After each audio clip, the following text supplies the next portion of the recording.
Hey, how's it going, guys? Justin Chiang with Lee & Associates. I'm here with Don Kellar of Fulcrum Resources in their Monrovia office. Don, can you tell us a little bit more about what you guys do? Absolutely, Justin. So Fulcrum Resources, established in 2007, we are a national environmental and engineering due diligence firm. We specialize in due diligence, assessment, and remediation, and we have outreach to over 50 different contractors across the United States. So how do you help buyers and sellers, and when do you usually get involved during the real estate transaction process? Sure. So typically we get involved right before the buyer and seller enter into escrow.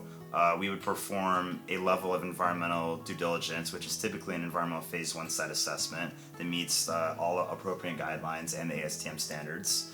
It has to be up to spec to the lender, which the buyer is actually working with. And the purpose of the phase 1 is to essentially protect a new buyer from any sort of environmental liability. So what are the outcomes of a phase 1, and how does it determine what the next steps are? Sure. So typically there's really only two different outcomes.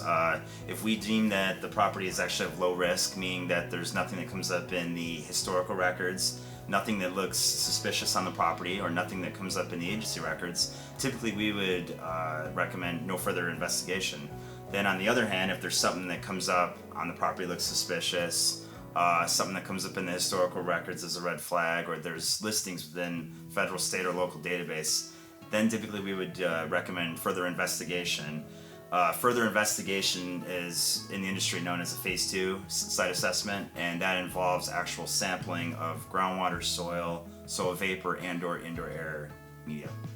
So what are the next steps after you've determined that a property is contaminated, and what do you guys do to help that process along? Sure. So we would typically work with the property owner. We would work as their appointed environmental consultant. Once they actually hire us, we would work with the regulator that works at the various agencies. We would try to get a remedial action plan that's in place that works towards their established cleanup levels if they tend to use the property for commercial/industrial or residential.